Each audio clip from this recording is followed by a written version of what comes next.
First of all, I want to thank my friend Barry Habib for arranging for me to be with you today. Barry is a frequent guest on my syndicated radio show at 77 WABC in New York, which is the most powerful AM radio signal in the United States.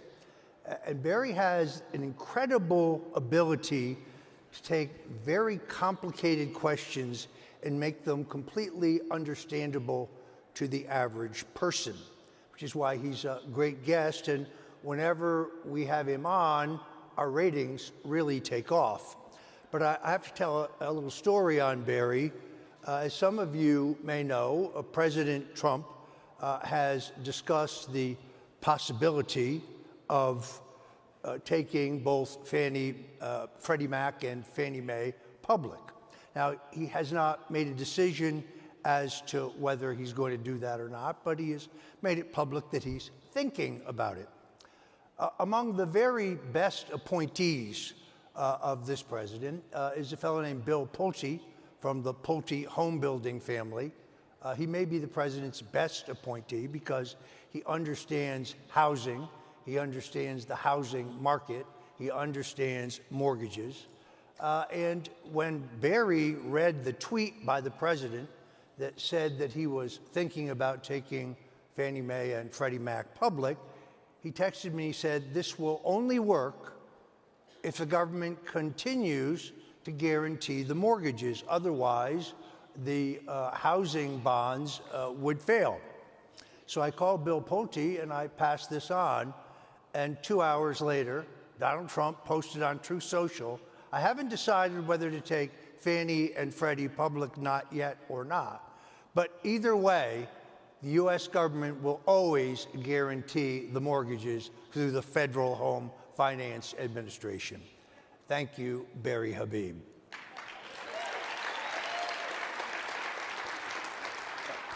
My speech today is largely a non-political speech. I'm a political animal, but that's not really what I'm here to talk to you about, other than to say it is absolutely time for Federal Reserve Chairman Jerome Powell to cut interest rates or resign.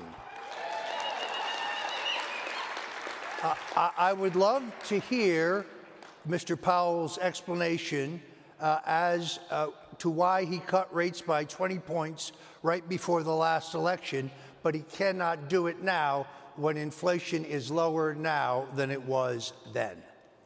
Powell, of course, will say that tariffs are the reason. He and many of the establishment economists have been conditioned to treat tariffs as inherently harmful. But here's the truth. Tariffs are one of the few forms of taxation that preserve a government's accountability to its citizens. Tariffs tie state revenue to national production and trade policy. Tariffs allow citizens to remain sovereign of the government. Income and even consumption taxes subjugate. So it is absolutely time for Mr. Powell, who continues to look at old data, to get off the pot, cut interest rates on the American people, make this economy boom, make your industry boom, and if he cannot do that, he should resign.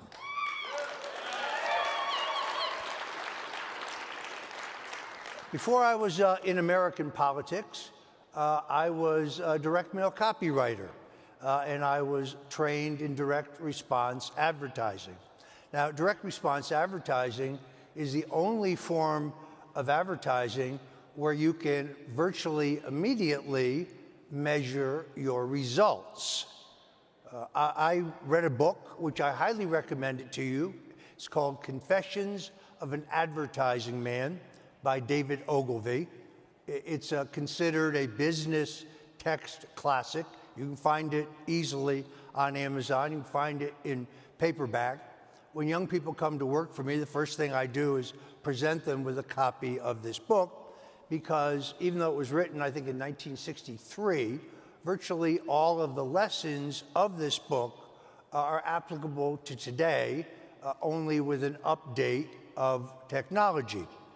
So I recommend that book to you, and many of the things that I have learned come not just from my life experience, but from that book.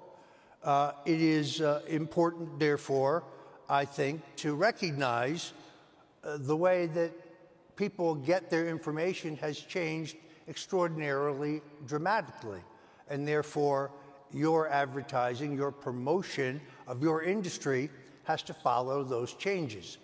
Network television is dead. 5 years from now, it will be non-existent. It is losing money, it is losing viewers, and it is most certainly losing credibility. Cable television, which really replaced network television, now has the same problem. It is dropping in its numbers of viewers. People no longer want to pay for the box in their home when they can go right here and get all their news. And therefore, the internet is where it's at, and for the foreseeable future will be where it's at in terms of communications, mass communications, whether you are selling mortgages or whether you are selling widgets or whether you are selling candidates. I'm a great believer in survey research, sometimes known as polling. Polling to know who your past customers are, and therefore polling to know who your prospective customers are. Now, polling Americans have a fixation with polling. We love the horse race. We love to know who's ahead of who or who approves of what. All polling is not the same. Polling is very easily manipulated. The purpose of real polling, let's say, of your past customers or the people you'd like to be your future customers, is meant to be dispassionate. You don't want to find out what you want to be. You want to find out what actually is. And polling can be manipulated several ways. First, there is the sample size, and the sample makeup. Polling 100 people is worthless because the statistical variation in the polling would be too small to tell you anything. You also need a polling sample that is large enough so that you can look at subsets of people within the polling. People who own 2 homes, people who are senior citizens, people who are likely to be buying their first home. If I owned a mortgage company, and I don't obviously, I would spend some money on survey research to look into who my past clients were and therefore who my future clients were. But be very careful, because you want a pollster, you want a survey researcher committed to getting you the truth. You can screw the sample, you can skew the sample, pardon me, as I've discussed. You can word the questions in such a way that they are loaded. The order of the questions is vitally important as well. So when you're on the internet or watching the news and you see poll results, I urge you to regard them with a jaundiced eye. Not all polls are the same, and many times polls are purposely manipulated to create an impression that is not accurate. I do think that the most effective form of advertising today is net-based. It is direct. It is person-to-person. It is conversational in its tone. And the greatest single waste of advertising dollars is the billboard. I would never urge any of my clients, whether they're commercial clients or political clients, to spend money on a billboard. Why? Well, because a billboard can only tell you one thing, the name, presumably, of your product. I'm shocked sometimes when I see billboards and there is so much print and so much copy that I can't even ascertain what the product is. So anybody who is in the advertising business who recommends billboards to you I suggest you find somebody else in the advertising business. Senator Strom Thurmond was the longest serving member of the Senate, served into his 90s. He once gave me a great piece of advice. He said, you know, every day there is that one phone call that you don't want to make, that one phone call that's unpleasant, that one phone call that you know is going to be difficult. Instead of making that phone call last, which means you'll really put it off till tomorrow, make that phone call first. It's a great piece of advice.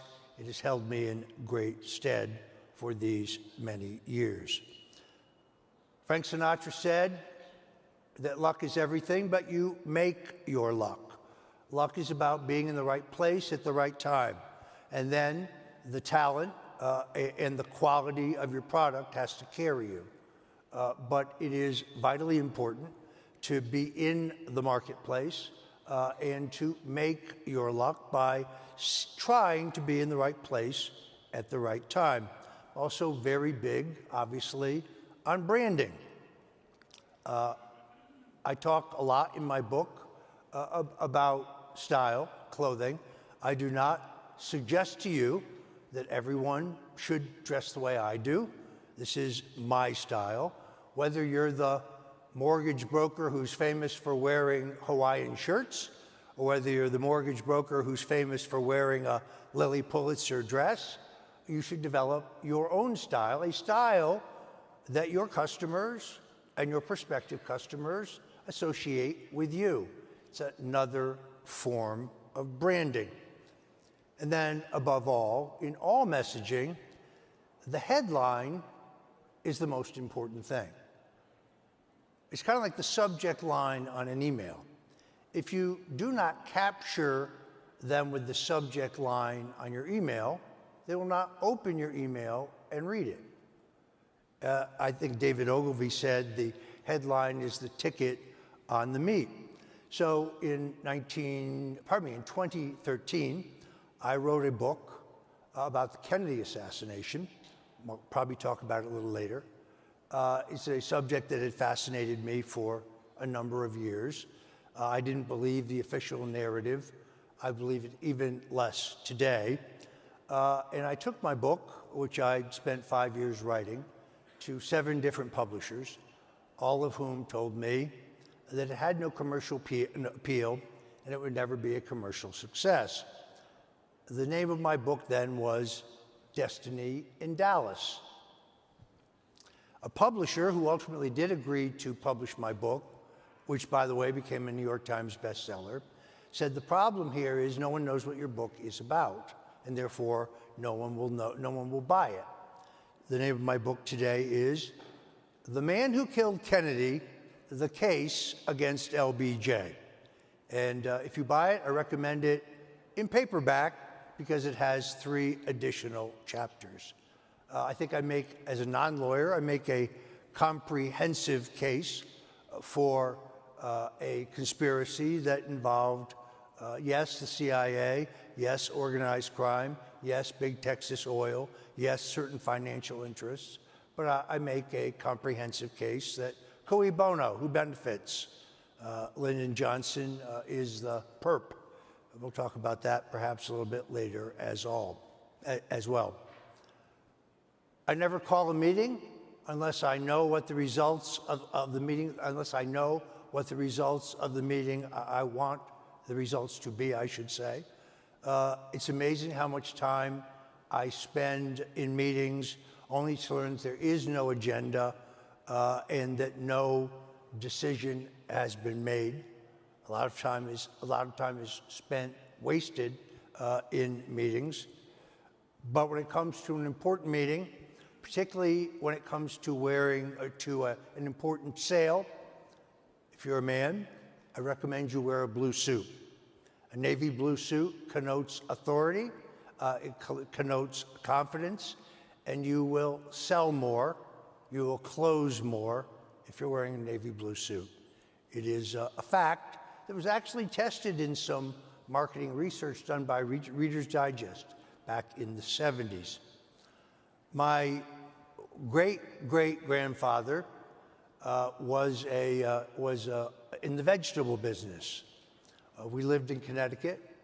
He drove to the docks in New York at 5 o'clock every morning to pick up fresh tomatoes, fresh peppers, fresh corn, fresh cabbage, and so on. From him, I learned this simple rule. He who speaks first loses. Don't tell people how much you want for your cucumbers. Find out how much people want to pay for your cucumbers.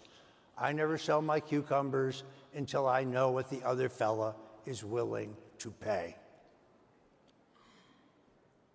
It was Dwight Eisenhower who said, plans are worthless, but planning is indispensable. This is something I have learned throughout my life. You see, the problem is that plans, whether it is your business plan or your advertising plan or even your plan for a political campaign, plans are static. But dynamics of everyday life are not static, and things change. And when things change, your plan has to change along with them. I don't suggest to you that going forward without a plan is a good idea, but keep in mind that planning is plans are worthless, but planning is indispensable. What is the greatest quality that a person can have? To me, this is very simple. It is loyalty. Loyalty is much, much harder to come across, as one might think, particularly in my business. Politics ain't beanbag. It's a cutthroat game. It's gotten more cutthroat. We used to just want to beat the folks in the other party, and then we would have a drink with them later, and we would tease them or they would tease us. Sometimes they won, sometimes we won. Our attitude was always the same. I'll get you next time. It was at a time when there was a civility in our country that sadly no longer exists. And I think that is a sad thing. I hope we can get back to it. But loyalty has held me in good stead throughout my career. By that I mean that there is a favor bank of life. And those who do you a favor, those who have helped you, those who've gone out of their way to help you, you should always assume that there may be a time down the road someday where you can help them. And that is a sacred bond. That is a vitally important thing. I was shocked when I had my own problems, which some of you may have read about, that certain reporters who I had helped in their career, who I had helped with information that got them a front page story, or who I'd helped children get into private schools, or who I had helped in many other ways. Those were the people who turned me on me with the greatest viciousness. It is something that leaves you with a bit of a scar. I do think that loyalty is the #1 quality that one must have to succeed in life, to succeed in business, to succeed certainly in politics or government. And you can go through your phone and you can look at your contacts and you can pick out those who you have been loyal to, and you can pick out those who might owe you some loyalty. But I recommend loyalty. I recommend you give some thought to this concept of loyalty, because I think it is all important. I have another saying. I don't mind stupid people who are stupid, and I don't mind smart people who are smart. The problem is life is stupid people who think they're smart. We all know somebody like that. The other thing that may surprise you is in this day of mass communications, and just think how things have changed. I mean, when I was growing up, there were 3 television networks. There was a handful of national news magazines, Newsweek, Time, Life, Look, all of them long gone. Not even not a journalistic form that is still influential. But today, with the advent of cable television, with the advent of the internet and the thousands, hundreds of thousands of sites you can go to, and the thousands of people on social media, we are living in an age of information overload. And therefore, repetition is vitally important in communicating any idea. In your own advertising, in your own promotion of your business, you can always tell when you've hit the right point. When people say, folks are seeing too much of your advertising, that's the point at which you have reached saturation and not before. An idea cannot be, a simple idea, cannot be repeated enough times in enough places in terms of communicating an idea. The importance of repetition, no matter what, again, what you are selling, is vitally, vitally important. I've been blessed in my life to work in 13 presidential campaigns. I have worked for 3 American presidents. I also have a few friends who are Democrats, and there are some national Democrats that I do admire for their skill and for their capability. As I say, the civility that existed when I lived in Washington decades ago no longer exists, but we are still in a time of extraordinary danger, a time of extraordinary volatility, a time in which we are trying, under this president at least, to change the direction of the country. I think that all rules are off for our current leadership. Before Donald Trump, we never had a business person as president. You were either a governor or a senator or a congressman or a general.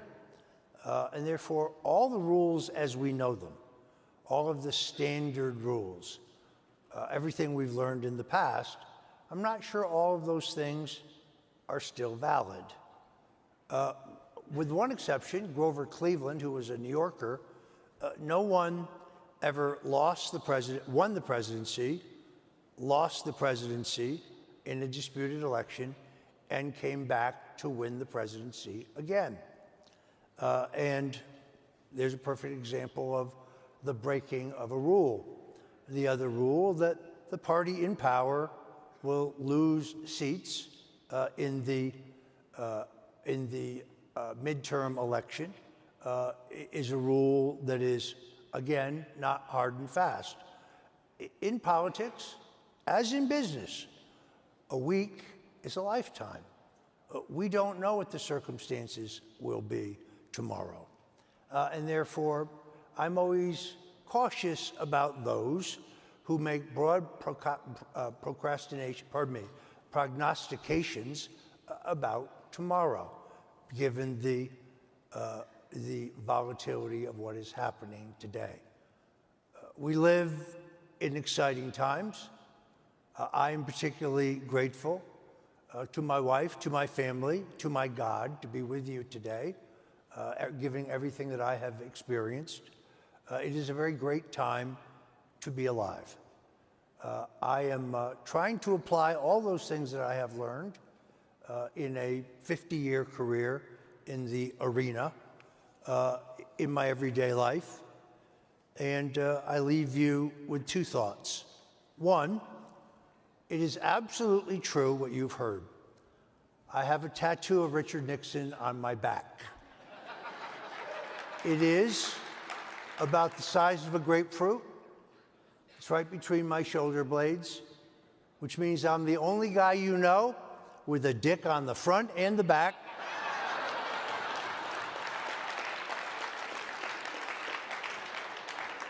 And it is not a political statement. not even the slightest. It is a reminder that in life, when things don't go your way, when you are defeated, when you lose, when you suffer setbacks, when you're discouraged, and when you're ready to quit, that's the time to get up off the mat and dust yourself off and get back in the fight. See, it's an American story. It's a story of persistence. To me, it is a story of resilience. It's very much an American story. I leave you with these words by one of my favorite presidents. It is not the critic who counts, not the man who points out how the strong man stumbles or where the doer of deeds could have done them better. The credit belongs to the man or woman who is actually in the arena, whose face is marred by dust and sweat and blood, who strives valiantly, but who errs, who comes up short again and again, because there is no effort without error and shortcomings, but who does actually strive to do the deeds, who knows the great enthusiasms, the great devotions, who spends him or herself in a worthy cause, who at the best knows in the end the triumph of high achievement, and who, at worst, if he fails, at least fails while daring greatly, so that his or her place shall never be with those timid and cold souls who shall never know either victory or defeat. Theodore Roosevelt. Thank you, and God bless you. We're gonna have some fun. We're gonna pick Roger's brain. It's something that I get to do once in a while, because Roger has become a dear friend, and Enrique, who's in the audience as well, who is Roger's right-hand person and absolutely brilliant, somebody you should definitely make the time to speak with. So Roger, I want to talk to you a little bit because you've had the unique ability to have discovered Donald Trump, to work very closely with Richard Nixon, who has been who had a standing call with you well after he was out of office because he wanted to continuously get advice from you. In addition to that, Ronald Reagan, who, when it was time to have Ronald Reagan win the election the first time against Mondale, Richard Nixon calls and says, you have to get Roger Stone on it if you want to win this election. So, as a matter of fact, Roger, what was the line that he said? Well, the circumstance was in the 1980 campaign when I was working for Ronald Reagan, who, by the way, was the outsider. He was the long shot. He was not supposed to win. One of my assignments, I was working in New York City, was to go to Saddle River every Friday at 4 o'clock to give former President Nixon a briefing on the campaign. And he had a voracious appetite for both political information, but also for salacious gossip. He decided to tell President Reagan that the one sure way to guarantee re-election was to take one important swing state off the board and to make sure that Mondale could not win it. And therefore, there was no way to get to 270 electoral votes. And Nixon decided that this state was Ohio. And he told President Reagan, I was sitting there, he was on the phone with him. He said, I'd take Ohio, I'd put extra television money in there, I'd put extra money in for radio, I'd put extra money in for mailings, I'd give him a very hefty budget. But let me give you a piece of advice. Put Stone in charge, that guy's an animal. So, smartest president? Very difficult question. I mean, there have been a number of great presidents in my lifetime. I was born in 1952. Dwight Eisenhower, who I obviously never met, was a very great president. You had unprecedented peace and prosperity under Dwight Eisenhower, but because he was so low-key, he does not, in my opinion, get the credit that he deserves. He ended the Korean conflict. He refused to move America into deficit spending. The last president with a balanced budget was Dwight Eisenhower. And the irony is the pressure on him to spend more was coming from the military. And Eisenhower was a military man. But he famously said to the Joint Chiefs, I've already given you the hardware to kill everybody in the world 6 times. Do you really need the hardware to kill everybody in the world 10 times? So I think he was a very great president, and I think very underrated. I think that Bill Clinton was a surprisingly good president. Bill Clinton was committed to welfare reform. Bill Clinton was actually deported a record number of illegals. Bill Clinton was a man who sought to drive his party to the center. I've written a book that's very critical of him, but I recognize political talent, even when it's in the other party. I would not call him my favorite president, but I would acknowledge his accomplishments, particularly in the area of welfare reform. Richard Nixon will never get credit for his presidency. He ended the war in Vietnam on a much faster timetable than the Joint Chiefs of Staff wanted.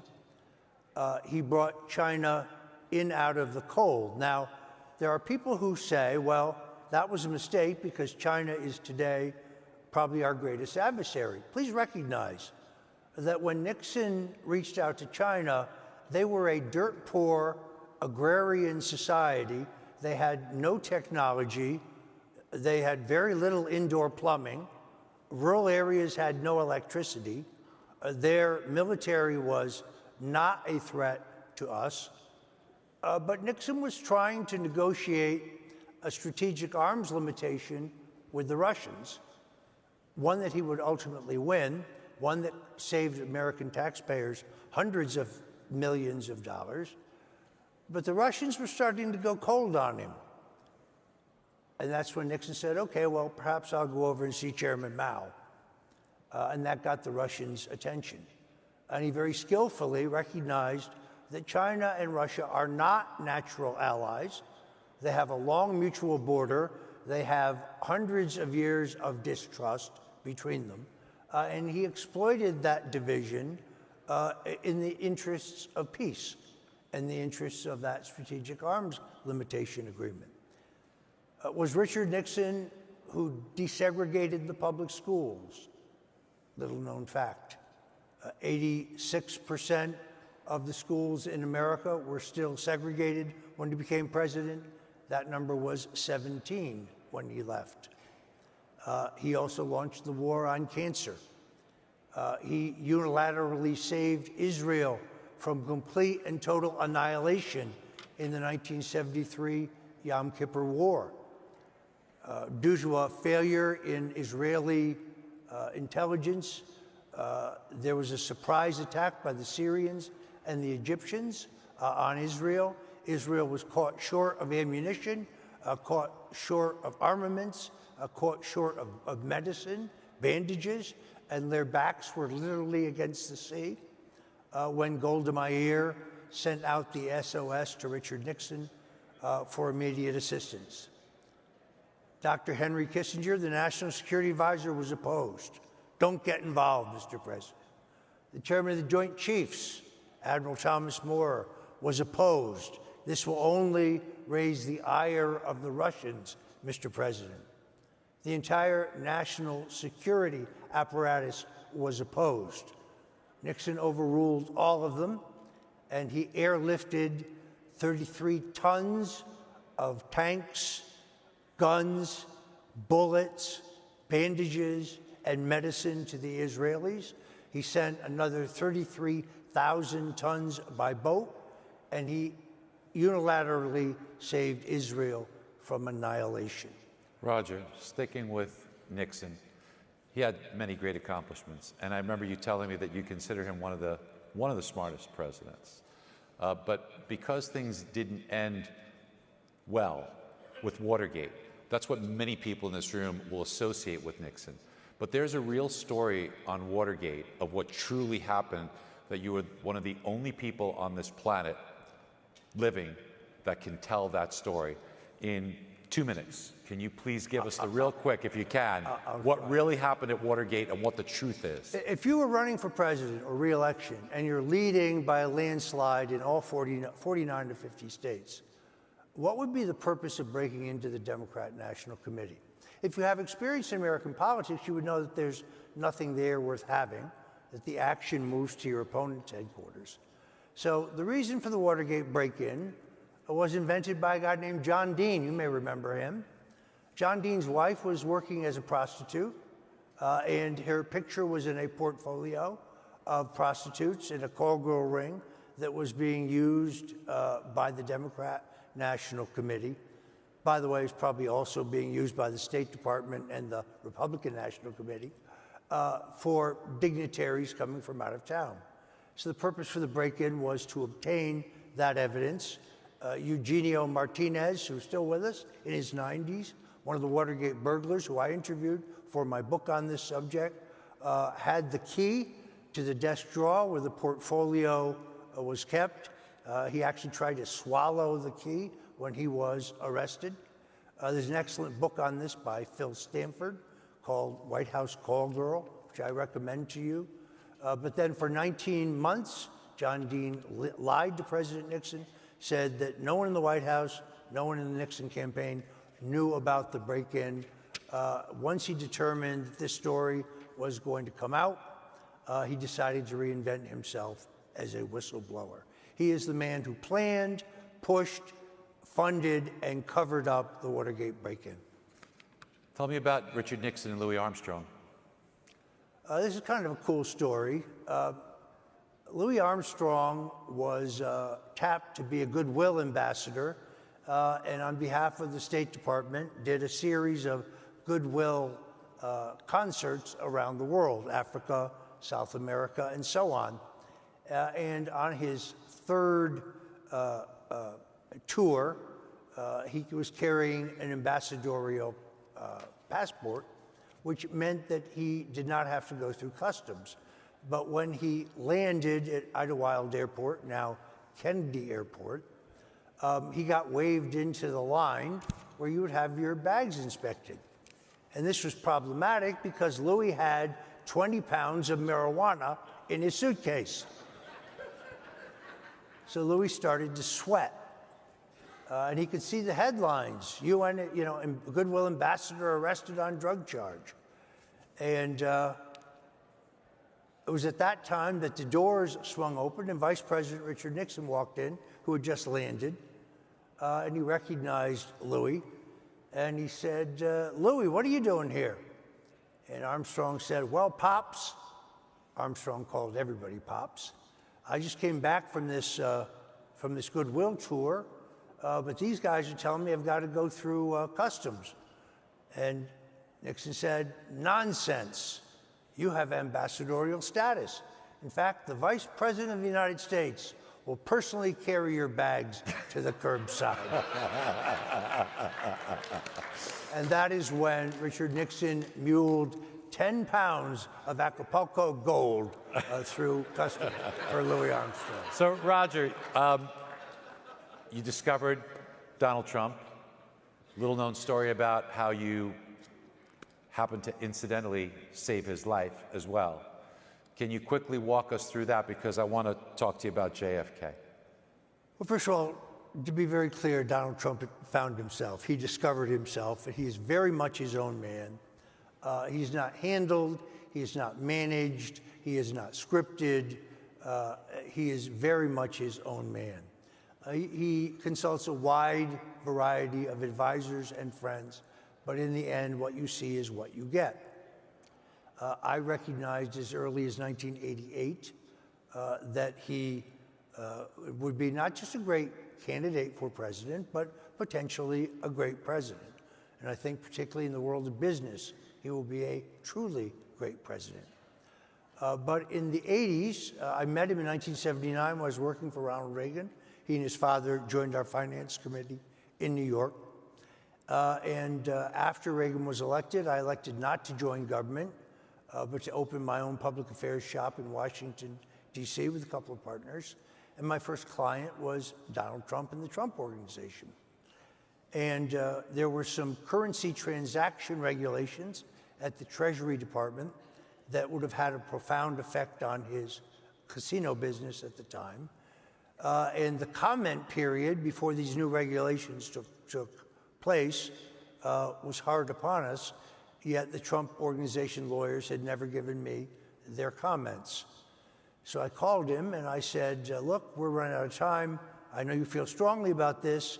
I have a deadline at 6 o'clock today to get in our comments if we're going to try to affect the decision-making process, and I need to see you. And he said, I can't see you today. I got to go to Atlantic City.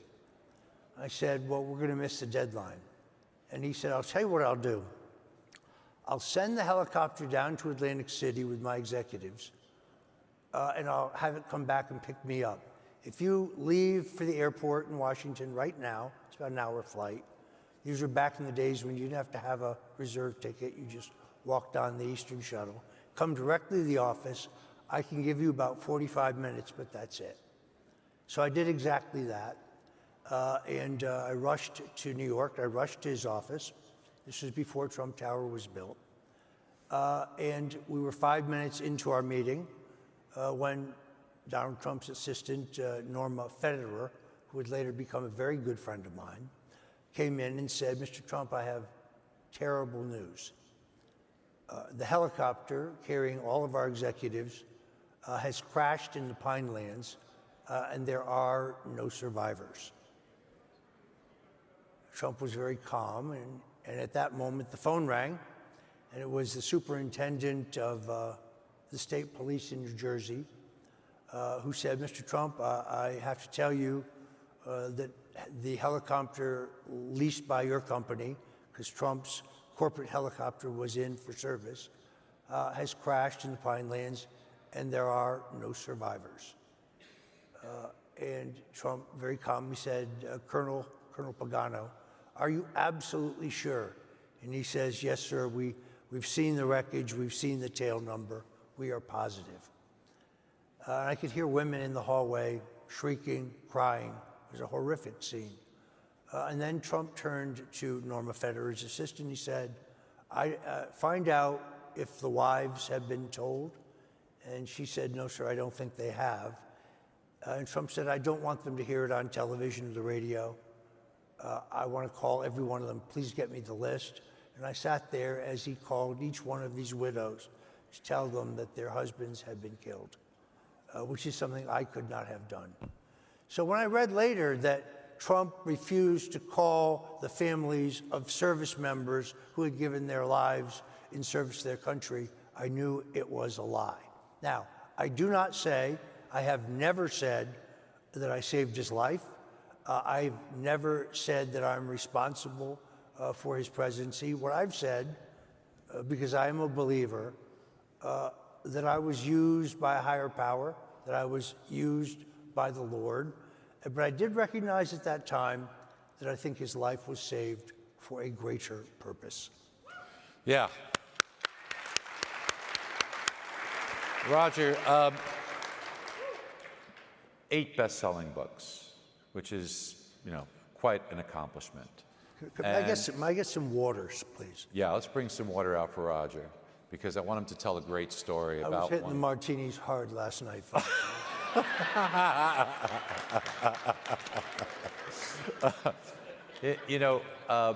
Roger, I just think about the amount of influence that you have had in helping presidents, in an advisor to presidents, a sounding board to presidents, but also, I don't know if you guys have known this, but the appointees. I have personally watched Kash Patel, the FBI director, kind of a little panicked and met with Roger. Roger got on the appointment. Tulsi Gabbard, Roger got on the appointment. Bill Pulte, Roger got on the appointment. The amount of influence that this man has in the Washington circles is absolutely incredible. Before we talk about who killed JFK and why, what is the key to having this level of influence, which we all need to understand, because this is what we want to, in everyone's life, influence is critically important. To get what we want, we have to have influence. I don't mean influence in any way nefarious whatsoever, with good intentions, but to get what we want, we need to have influence. Well, first of all, I want to slightly disagree with your characterization. I will certainly say that while I may have played a role, maybe even a significant role, in the appointments of the people you mentioned and others, I cannot take full credit for all of that. I worked with others who have their own influence, who have their own network, to achieve, I think, one of the greatest cabinets of all time. Scott Bessent, the Treasury Secretary, who I strongly supported, I think is going to go down in history as one of our greatest Treasury Secretaries. He's an outside-the-box thinker. He's a brilliant, he was a brilliant money manager. He was a brilliant hedge fund manager. He's an incredibly brilliant guy. He's also an incredibly decent guy. I think that is among the president's great appointments. I think the alliance between Robert Kennedy, who I was friends with before he ran for president, not close friends, but I would say acquaintances. We're friends today. I think he's doing an amazing job. I think he's an amazingly smart, self-educated guy, because he's not a doctor, but he's extremely knowledgeable on medical issues. I think he's among our better appointments by the president, among his best. Marco Rubio, my senator, who has surprised me. My view of him has improved very dramatically. But to answer your question, is something that Nixon told me. When he was vice president, and he spent much of his time traveling abroad to build a superior understanding of international affairs and foreign policy, he made a point of meeting with politicians in those countries. Obviously, you get to meet with the president or the premier or the king, but he made a point of meeting with those who were younger and up and coming in their countries. So by the time, and remember, he was originally thought that he would be president in 1960, a race that he lost by a hair, a race that in two different books I make a case was stolen from him, but putting that aside.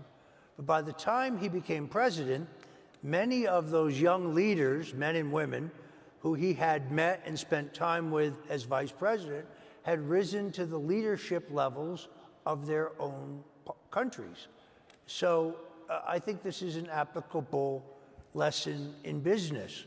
You all see in your industry people who are younger, people who are just starting out, people who are movers and shakers, people who show great promises. Build your network. Those are the people later that you can work with to change things in enormous, dynamic ways. Roger, your understanding and your recollection of facts and dates and your ability to articulate these things always has me in awe, especially, me, I'm a professional speaker, and I admire your abilities in this. And your radio show, you constantly do this every night. That's why you have over 2 million viewers a night, which is, pretty awesome for an AM radio station to get that. And whenever I listen, it's so compelling. But would you mind, please, telling everyone here what really happened and who really killed Nixon? I'm sorry. Kennedy. Kennedy, thank you, and why? It's a complicated question. President Trump has recently, as I think most of you know, ordered the declassification of all the documents, allegedly, pertaining to John Kennedy's assassination, also the assassination of Senator Robert Kennedy, and the assassination of Dr. Martin Luther King. So far, only the JFK documents and a few of the RFK documents have been released. What's strange is there are documents, audios, and videos that we know that the House Select Committee on Assassinations in 1978 saw and looked at and used in their investigation. There are audios and videos and documents and transcripts that we know the Assassination Records Review Board, appointed by the president in the 90s, saw and evaluated. But they are missing from all the material that has been made public by the National Archives. So despite the president's best efforts, there are those in government who are still hiding the truth. It is my belief, among other things, that there are multiple shooters. The idea that John F. Kennedy was shot 3 times from behind in a moving car with a traffic sign, by the way, in the way of the line of sight.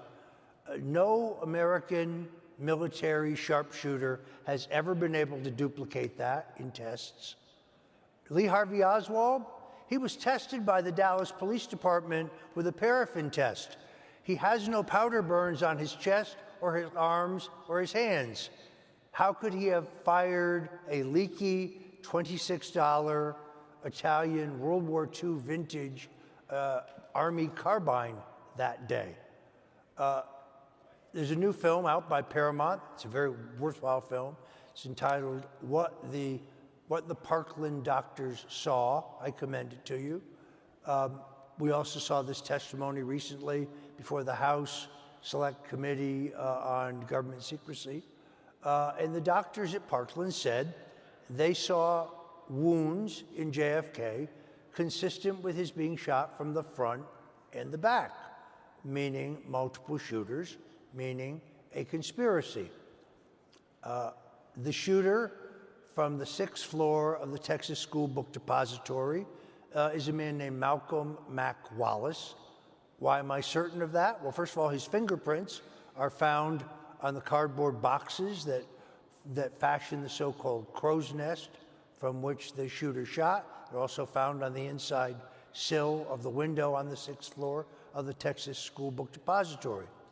We know that they're his fingerprints because he was convicted in Texas of first-degree murder in 1951 when he shot a man who was trying to blackmail Senator Lyndon Baines Johnson. We know it is Malcolm Wallace because no less than 6 witnesses tell the FBI or the Dallas Police Department that they see a man in the window of the 6th floor who meets the physical description of Wallace, heavy set, balding, wearing spectacles. They all say the same thing. There's also a man, James Carr, who sees a man who meets the physical description of Wallace, running out of the Texas School Book Depository building, jumping into a Nash Rambler and being driven away by a dark-complected man who may have been a Hispanic or perhaps a Native American. So now you go to the question of motive. Lyndon Baines Johnson was under investigation in the Bobby Baker investigation and the Billy Sol Estes investigation. These are 2 of the largest public corruption investigations in American history. Robert Kennedy, the Attorney General, had already begun telling people that Johnson would be dumped from the 1964 ticket and was facing criminal prosecution for corruption. In fact, the Senate hearings in the Bobby Baker scandal opened that very day, November 26th. We had no cell phones in those days. Johnson was in constant touch with his cronies in the Senate to see if his name had yet surfaced. And then there is the Altshuler photographs, which are very interesting. John Kennedy obviously rode in a Lincoln Continental with Governor John Connally. Connally had been Johnson's chief of staff in the Senate before becoming governor of Texas. The night before the assassination, in the Fort Worth Hotel in which both Johnson and Kennedy stayed, Vice President Johnson went to Kennedy's room to try to persuade him to change the motorcade seating to put Senator Ralph Yarborough, who was an arch enemy of Johnson's, in the presidential limousine, and put Governor Connolly in the vice president's car. JFK, who was in Texas to try to bind up the wound between the progressive, more liberal Democrats, headed by Yarborough, and the bourbon, more conservative Democrats, headed by Connolly, said the whole point was for me to be seen with Connolly. So he refused to change the motorcade. Kennedy was going from a site, the Dallas-Fort Worth Airport, to the Merchandise Mart, both of which are outside the city limits of Dallas. So why did the motorcade go into the city of Dallas, into Dealey Plaza, where it violates the Secret Service manual requirement that the presidential limousine is never to come to a full stop? That was the route dictated by John Connolly on behalf of Lyndon Baines Johnson. The CIA, they have a motive. They're involved. First of all, what you've been told about the Cuban Missile Crisis is untrue. We did not know what we were told, that John and Robert Kennedy faced down Nikita Khrushchev, who blinked and removed Russian missiles from Cuba, 1962. Unfortunately, we learned 50 years later, when documents were declassified, that we made a secret deal to remove our missiles from Turkey and Italy, NATO missiles, in return for a pledge from the Russians to remove their missiles from Cuba. But there was no on-site inspections, so we don't know to this day whether the missiles were ever removed. Our military knew that in real time. And then there's the Bay of Pigs. The Bay of Pigs was a fiasco. The Bay of Pigs was an invasion sponsored by the United States of Cuba, designed to look like an indigenous Cuban uprising. It leaked. Fidel Castro knew where and when they were coming. The brave Cuban freedom fighters were cut to ribbons on the shores, on the beaches at the Bay of Pigs. And it is interesting that the original plan called for 29 Panamanian-flagged bomber pilots to provide air cover for the men storming the beaches. But for reasons that have never been explained, Charles Cable,